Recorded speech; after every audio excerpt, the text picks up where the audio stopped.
नमस्कार, NockingNews.com में आपका स्वागत है। मैं हूं गिरिजेश वशिष्ठ।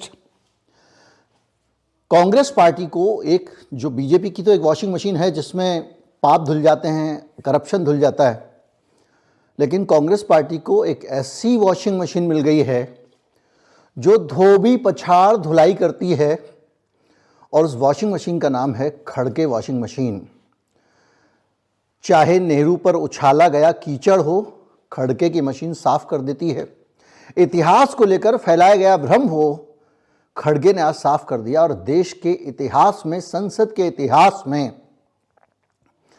जिस शिद्दत के साथ में आरएसएस के एक एक झूठ का दाग आज खड़गे ने धोया है, ये अपने आप में किसी भी सोशल मीडिया ट्रोल मंडली के 5 साल, 20 साल, 50 साल के दुष्प्रचार और संघ की अफवाह ब्रिगेड का एक झटके में उस आदमी ने क्रियाकर्म कर दिया, जिसका कि नाम है मल्लिकार्जुन खड़गे। तो खड़गे साहब ने राज्यसभा में और धनखड़ साहब बैठे बैठे आसन पे इस बात का एहसास कर रहे होंगे कि किस तरह की ऐतिहासिक बहस के वो गवाह बन रहे हैं और किस तरह एक सकारात्मक बहस का रिकॉर्ड बन रहा है। जिसको पूरा भाषण सुनना हो, गिरिजेश वशिष्ठ नामक जो मेरा दूसरा चैनल है उस पर मैंने उसको लाइव किया है। तो खड़गे साहब ने क्या किया कि आज के भाषण में एक साथ वो महाभारत में होता है ना, एक तीर चलाते हैं तो वो कई तीर में बदल जाता है, फिर जाके 8-10 लोगों को मार देता है। उस तरह से आरएसएस को धोया, सारी की सारी जो आरएसएस की कॉन्स्पिरेसी थ्योरीज हैं उनको धोया, पटेल को लेके भ्रमों को धराशायी कर दिया, अंबेडकर को लेकर भ्रमों को धराशायी कर दिया, और नेहरू को लेकर जो जो मोदी जी ने बोला था संसद में उस पूरे के पूरे झूठ को बिखेर दिया। एक तरफ से अगर आप भाषण सुने तो सबसे बड़ी बात यह कि अपने भाषण में खड़गे ने पूरी तरह से आरएसएस के दुष्प्रचार को और मोदी के भाषण को शून्य कर दिया। डॉक्टर अंबेडकर, नेहरू और पटेल, इनके रिश्ते क्या थे, कैसे थे, और ये तीनों लोग एक दूसरे के साथ मिलकर कैसे काम करते थे, किस तरह से मोदी जी ने संसद में जो जो कहा वो पूरी तरह झूठ था, और श्यामा प्रसाद मुखर्जी से लेकर अंबेडकर से लेकर सभी के ऊपर सवाल उठाने वाला था। 4 बड़ी बातें मैं आपको बताता हूं जो आपको मज़ेदार लग सकती हैं। वो ये कि आप हमको झूठ बोलने का आरोप लगा रहे थे, मोदी जी हम पे झूठ बोलने का आरोप लगाते हैं, जुमले बोलने का आरोप लगाते हैं। आप तो जुमले वाले हैं, आपसे बड़ा जुमलेबाज कोई नहीं है। मोदी जी के लिए बोला, इसके साथ साथ ये भी बोला कि आपने तो बहुत सारे वादे किए थे, 2 करोड़ नौकरियां देंगे, 15 लाख रुपए देंगे, तो आपसे ज़्यादा जुमलेबाज तो कोई है ही नहीं। ये सारी बातें धनखड़ साहब चुपचाप सुन रहे थे। वो धनखड़ साहब जो 2-2 मिनट में कहते हैं प्रमाण लाइए, समाचार पत्र को भी प्रमाण नहीं मानेंगे, ये भी नहीं मानेंगे, वो चुपचाप सुन रहे थे। और जो राज्यसभा में बहस की शुरुआत की वित्त मंत्री निर्मला सीतामैया ने, और निर्मला सीतारमन को खड़गे साहब ने जिस तरह धोया है, कोई अच्छा से अच्छा व्हाइटनर नहीं धो सकता। कहा आप तो जेएनयू में पढ़े हो, जेएनयू में पढ़े पढ़े लोग तो बहुत कुछ कर जाते हैं, पूरी दुनिया में जेएनयू के लोग नाम करते हैं, पता नहीं आप कैसे जेएनयू वाले हो। और अगर आप पढ़े हो, आप अंग्रेजी आती होगी, सब आता होगा, हम भी म्यूनिसिपल कॉरपोरेशन के स्कूल में पढ़े हैं, हमको भी थोड़ा सा आता है, और हमको पता है कि आपको कितना आता है। आप सोचिए, निर्मला सीतारमन को एक हिस्सा सुनिए भाषण का, मजा आएगा, फिर आगे बढ़ते हैं। बात करें, नेचुरली वो एक्सपर्ट्स हैं, इकोनॉमिक में ज़्यादा एक्सपर्ट्स है, और ये जवाहरलाल नेहरू यूनिवर्सिटी के स्टूडेंट हैं, तो नेचुरली जवाहरलाल नेहरू जी के यूनिवर्सिटी से है, और वो भी इकोनॉमिक्स में इनकी पढ़ाई हो गई। नेचुरली वहाँ क्या पढ़े मुझे मालूम नहीं, क्योंकि जवाहरलाल नेहरू यूनिवर्सिटी में सब जितने भी स्टूडेंट्स हैं वो इतने प्रोग्रेसिव है, देश बनाने में उनका बहुत बड़ा हाथ है। चाहे इकोनॉमिक्स में हो, चाहे पॉलिटिकल साइंस में हो, चाहे हिस्ट्री में हो, चाहे एंथ्रोपोलॉजी में हो, चाहे अपना हर सब्जेक्ट पे वहां पर बहुत ही उनको मान सम्मान दुनिया में मिलता है। और बहुत से जो जवाहरलाल नेहरू यूनिवर्सिटी में पढ़े हुए हैं वो दुनिया में अपना नाम किए हैं और डेमोक्रेसी पे बहुत बड़ा विश्वास रखते हैं। लेकिन यहाँ अनडेमोक्रेटिक थिंग्स को जो खत्म करने की बात हो रही है, जो डेमोक्रेटिक थिंग्स है उसको खत्म करने की बात यहाँ हो रही, ये कैसा? अरे जो आइडियोलॉजी को आप एक बार स्वीकार करते हो ये बार बार कैसा बदलता है? आपने तो, अरे चुप बैठो भाई, अब बार बार आप कैसा बदलते हो? मैं एक ही पार्टी में हूं कम से कम 1969 से आज तक कोई पार्टी नहीं, एक ही सिंबल है मेरा, एक गाय बछड़ा, अब क्या है हाथ। मैं किधर नहीं गए। तो यहाँ घंटे को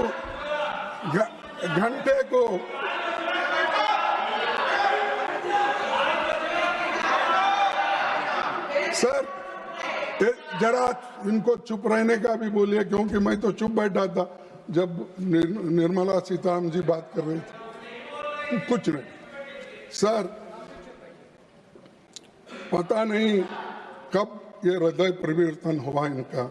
70 साल में कुछ नहीं हुआ, इसके जवाब में खड़गे ने कहा कि 70 साल में इस देश में सुई नहीं बनती थी।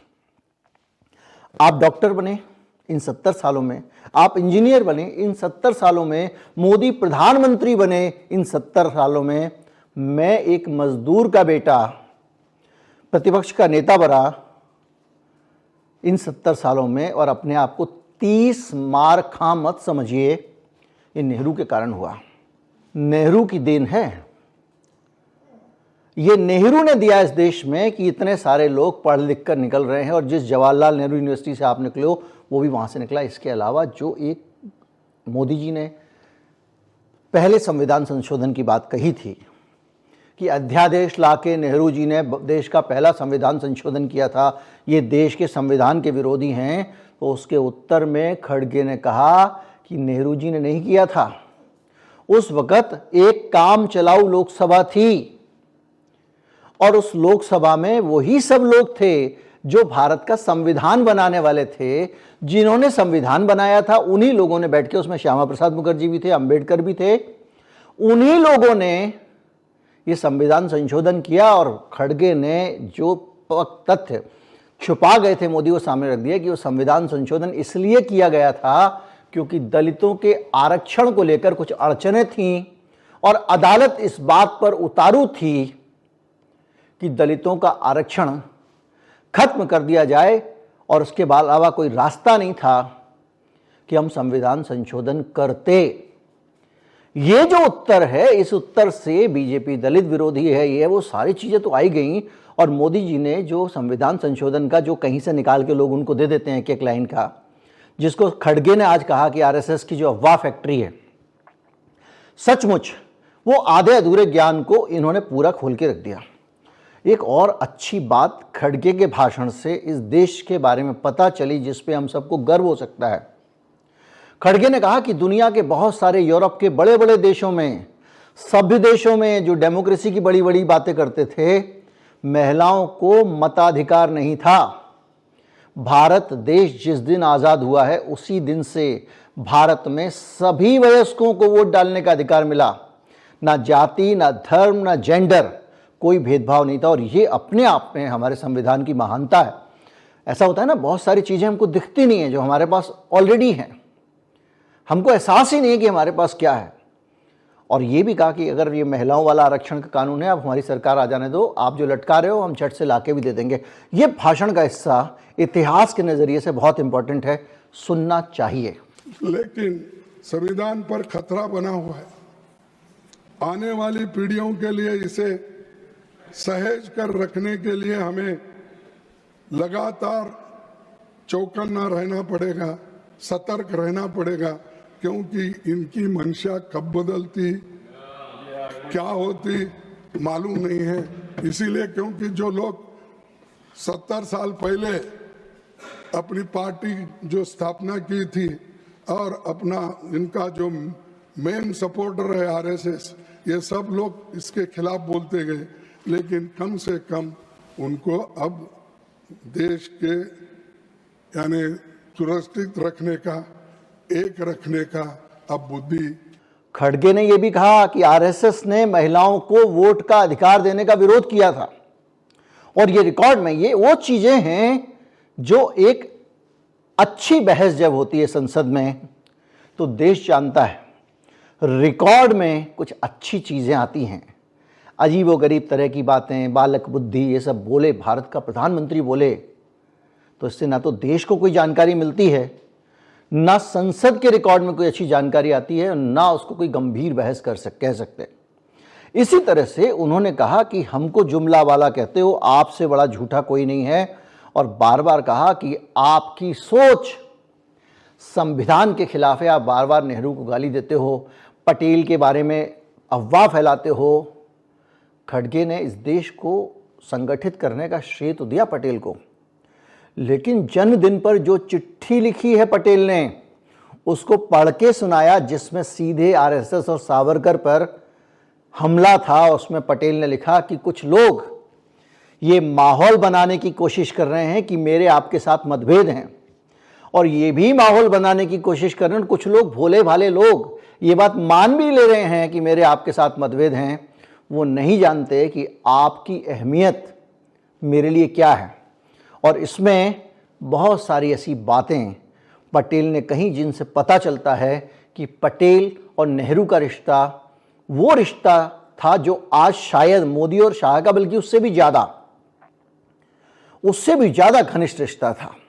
और इससे बड़ी बात यह है कि उन्होंने ये कहा कि जो आज हमको संविधान पढ़ा रहे हैं, ये महात्मा गांधी और बाबा साहब अम्बेडकर का पुतला रामलीला मैदान में जला रहे थे, संविधान विरोधी थे। आज ये संविधान की दुहाई देते हैं, संविधान पे बड़ी बड़ी बातें करते हैं। ये भी अपने आप में बहुत मारक स्टेटमेंट था जो हमारी जानकारी में आना चाहिए।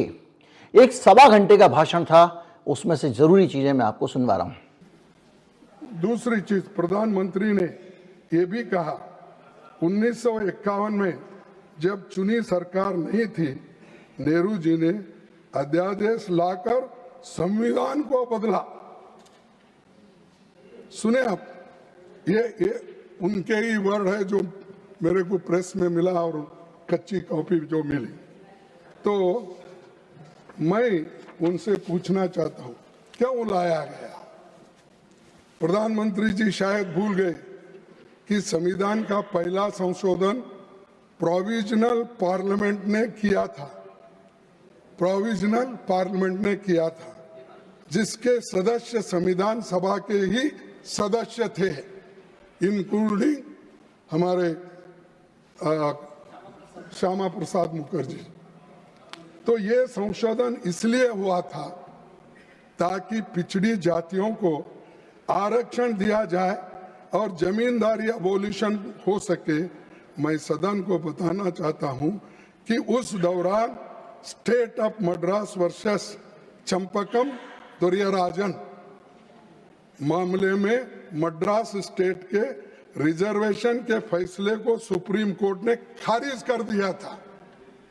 तो आप बोल रहे ये रिजर्वेशन निकाल दे, एससी एसटी का नहीं सकता। अरे बाबा, उन्होंने गया, सुप्रीम कोर्ट ने इसको, इस रिजर्वेशन को खत्म करने की फैसला दी, तब ये जो अपना आर्टिकल 15(4) ये आ गया, 15(4) आ गया, उस वक्त आ गया। तो आप वो नेहरू जी के ऊपर ब्लेम रहा। नेहरू जी ने ऐसा, अरे ये तो डॉक्टर बाबा साहब अम्बेडकर का सजेशन था, वल्लभ भाई पटेल का सजेशन था। उन्होंने ये कहा, ये जो लैंड रिफॉर्म्स का है और उसके बाद 9th शेड्यूल इसको बाद में जोड़ा गया, और ये मंशा थी एससी एसटी ओबीसी और एम्प्लॉयमेंट और एजुकेशन के आरक्षण मिल सके। तो इसीलिए इस संशोधन का एक तीसरा पक्ष सांप्रदायिक दुष्प्रचार रोकना भी था। सरदार पटेल जी ने 3 जुलाई 1950 को इस बारे में पंडित नेहरू को विस्तार से पत्र लिखकर संविधान संशोधन की ही समस्या का हल बताया। और एक बार बोलो, नहीं, क्योंकि ये आवाज प्राइम मिनिस्टर तक जाना भी, तो इसलिए सरदार पटेल जी ने 3 जुलाई 1950 को इस बारे में पंडित नेहरू को विस्तार से पत्र लिखकर संविधान संशोधन को ही समस्या का हल बताया। Amendment is the only remedy. This is suggested by Sardar Patel, और उनका भी अपमान करें। खड़गे के भाषण में जो सबसे महत्वपूर्ण चीजें थी वो ये थी, एक तो कि नेहरू और पटेल के रिश्ते क्या थे, पहली चीज। दूसरा, डॉक्टर अंबेडकर कितने बड़े प्रशंसक थे नेहरू के, और जब उनको संविधान सभा का अध्यक्ष बनाया गया तो किस तरह से उन्होंने कृतज्ञता व्यक्त की थी, नेहरू को धन्यवाद दिया था। और ये किसी को भी नहीं लग रहा था कि एक विपक्षी नेता, विरोधी नेता को नेहरू इतनी बड़ी जिम्मेदारी देंगे। और उसका बयान खुद डॉक्टर अंबेडकर ने किया। ये अपने आप में किसी भी सभ्य समाज के लिए संकेत है, भारत के लिए नहीं। ये भारत का गौरवशाली इतिहास तो है, इस इतिहास से दुनिया के लोग सीख सकते हैं कि जब किसी देश को बनाना हो तो सभी पक्षों के लोग किस तरह एक साथ चलते हैं। ये नहीं कि आप सत्ता पक्ष में, आप ट्रेजरी बेंच में हैं और वहां बैठकर आप मेरा तेरा कर रहे हैं, सबको साथ लेकर भी नहीं चल रहे हैं। संसद नहीं चल रही है तो नहीं चल रही है, मांग कर रहे हैं तो कर रहे हैं, किसी बात पे जवाब नहीं देना तो नहीं देना। ढीठ बने हुए हैं क्योंकि हमारे पास ज़्यादा सीटें हैं, ढीठ बने हुए हैं क्योंकि हमारे जो सांसद हैं वो हमारे गुलाम हैं, क्योंकि वो अपनी वजह से जीत के नहीं आए हैं, वो हमारी मेहरबानी से जीत के आए हैं। तो उन सब चीज़ों को खड़गे के इस भाषण में, सबसे बड़ी बात, ये भाषण भले ही वो कह रहे हैं मैं नगर निगम के स्कूल में पढ़ा हूँ, एक बहुत बड़े विद्वान का, स्कॉलर का भाषण था, जिसकी भारत के संविधान के बारे में गहरी समझ है। और आज ये बोलते हैं कि अंबेडकर नेहरू जी के खिलाफ थे और संविधान बनाते वक्त उनको सम्मान नहीं। ये तो खुद बाबा साहब अंबेडकर ने कहा कि ये जो मुझे सम्मान मिला और इतना कांग्रेस के वजह से मैं ये घटना बना सका, और वो भी स्मूथली बना, कोई भी इसको उस वक्त डिस्टर्ब नहीं किया। सर, मैं आपसे और एक विनती करूंगा, आगे चलकर उन्होंने ये भी कहा, the Congress party is therefore entitled to all the credit for the smooth sailing of the draft constitution in the assembly। ये उनका, अगर वो दुखी होते सर ये बोलते थे, और कहीं की बात तो कहीं। अब अपोजिशन पार्टी में जब बाबा साहब अंबेडकर थे, शेड्यूल कास्ट फेडरेशन के वो प्रेसिडेंट थे, और जो मंडल हमारे बंगाल के वो जोगेंद्रनाथ, बैरिस्टर जोगेंद्रनाथ मंडल, वो सेक्रेटरी थे। तो नेचुरली उनकी पार्टी अलग थी। तो उसमें जब उनको वहां से हार हो गई, तब यहाँ पर जोगेंद्रनाथ मंडल ने सेक्रेटरी वेस्ट बंगाल में वो रिसिग्नेशन दी। राजीनामा देने के बाद उनके सीट पर बाबा साहब अंबेडकर चुन के आए। तुम्हारी मेहरबानी से नहीं है, तुम लोग वैसा पढ़ा के ले रहे ना, तुमसे नहीं है। अरे तुम तो उनके खिलाफ थे, और आपके जो जनसंघ के नेता थे उन्होंने भी वहीं से चुन के आए थे। वो जो आदमी जानता है कि सेकुलरिज्म अगर इंदिरा गांधी ने प्रियम्बल में जोड़ा, जो कि आरएसएस फैलाती है, तो उसका मतलब ये नहीं था कि वो संविधान का अंदर सेकुलर स्ट्रक्चर नहीं था। संविधान में सेकुलरिज्म पहले से मौजूद था, उसको प्रियम्बल में जोड़ के मजबूत किया गया। धर्मनिरपेक्षता और समानता जिस समाजवाद का आप मजाक उड़ाते हो खड़गे ने कहा, वो समाजवाद इस देश के संविधान की आत्मा है। ये हिस्सा भी भाषण का बहुत महत्वपूर्ण था। ये कुल मिला के एक ऐसा स्कॉलरली भाषण है, एक ऐसा भाषण है जिसको सदियों तक संसद के इतिहास में लोग निकालेंगे और सुनेंगे। जैसे कि संविधान सभा की जो बहस थी, उस पूरी बहस को एक वो बढ़िया दस्तावेज बन गया है। और जो भी जानना चाहे कि देश कैसे बना, संविधान कैसे बना, ये आरक्षण आया तो कैसे आया, क्या सोच थी, किसने इसका समर्थन किया, किसने विरोध किया, एक एक चीज़ समझ सकता है कि इस देश का संविधान जब बना तो कितनी मशक्क़त और माथा मच्ची के साथ बना, कितनी तरह के विचार थे, कितनी खुली बहस थी। और वो सब बातें आपको आज खड़गे के भाषण में एक झलक देती हैं और आपको प्रेरित करती हैं मेरे अपने भारत पे, अपने देश पे गर्व करने के लिए। परिवार, नेहरू गांधी परिवार जितना बोल रहे थे, मोदी जी उसका जवाब दिया है। कहा कि आज बांग्लादेश का स्थापना दिवस है। 1 लाख लोगों का आत्मसमर्पण, सैनिक समर्पण, 1 लाख लोगों को गिरफ्तार करके समर्पण कराना, ये कमाल इंदिरा गांधी ने किया था। विश्व इतिहास में सबसे बड़ा कमाल। आज भारत सुरक्षित है, चैन से है, तो इंदिरा गांधी के कारण है। जिस इंदिरा गांधी को आप कहते हो उसने कुछ नहीं किया, आप देश के शहीदों का, हमारे शहीदों का सम्मान नहीं करते हो।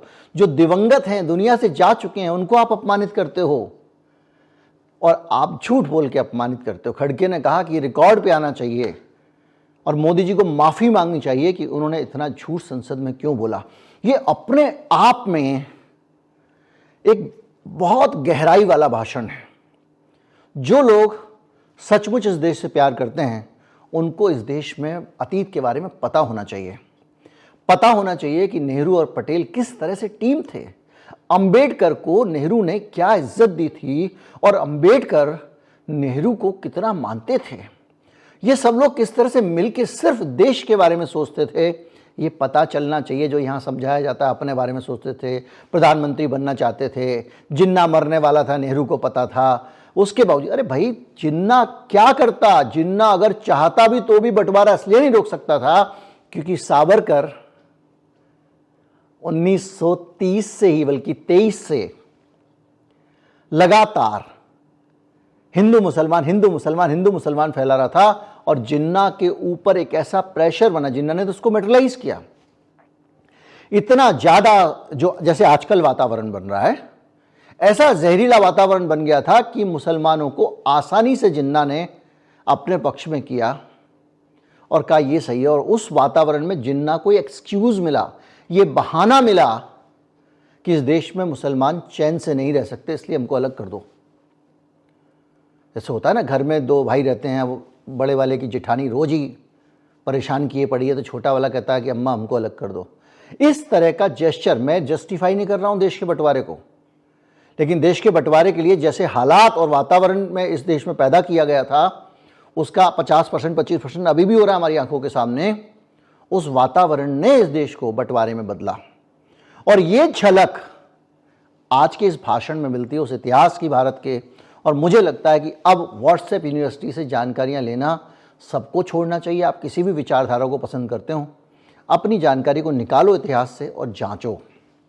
गोलवलकर की भूमिका क्या थी, दिल्ली में आकर क्या किया, एक नई किताब भी आई है उस पर, तो हमको जानना चाहिए। और ये जो किताब आई है, ये नहीं कि ये वामपंथी इतिहासकार बोल के हम मूर्खों की तरह उसको खारिज कर देते, नहीं। अगर वो वामपंथी है, दक्षिणपंथी है, अलग बात है, उससे बोलो भाई ये तू बात लिख रहा है, इसका प्रमाण कहाँ है। अगर वो लिखता है कि भैया ये चीज़ फला फला म्यूजियम में रखी है, ये चिट्ठी है नेहरू की, फला म्यूजियम में रखी है, उसमें नेहरू ने ये लिखा, ये अंबेडकर की चिट्ठी है जो अंबेडकर ने इतनी तारीख को फला जगह बोला, इस म्यूजियम में रखी है, नेशनल आर्काइव में ये सरकारी दस्तावेज रखा है, तब उस बात को मानिए। ये फेसबुक और सोशल मीडिया पोस्ट नहीं है कि कुछ भी लिख दिया, अभी तक तो आप सरकार के सलाहकार हो गए, अचानक सी मंडल साहब कुछ भी लिख देते हैं, वो नहीं है।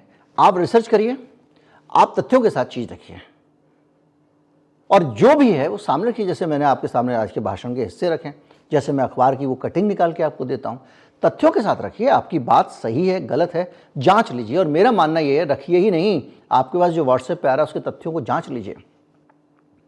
बांग्लादेश के साथ में इतने खराब संबंध किए जा रहे हैं कि वहां पर भी जो गिरिराज सिंह टाइप के लोग हैं, वहां पर भी बहुत सारे लोग हैं, वो पाकिस्तान की तरफ बांग्लादेश को ले जाना चाहते हैं।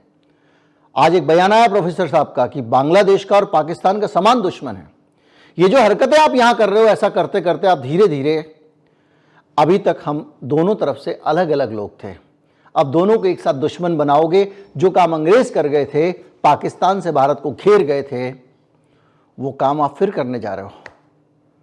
और बंटवारे की बातें तो हो ही रही हैं। म्यांमार में क्या हुआ है आप जानते हैं, अभी हाल का डेवलपमेंट, मिजोरम के मुख्यमंत्री क्या बोल के, इस पर मैं कई वीडियो बना चुका हूं। तो कुल मिला के सत्य का संधान जो लोग करना चाहते हैं, खड़गे का भाषण उनकी बहुत मदद करने वाला है। नमस्कार, जय हिंद।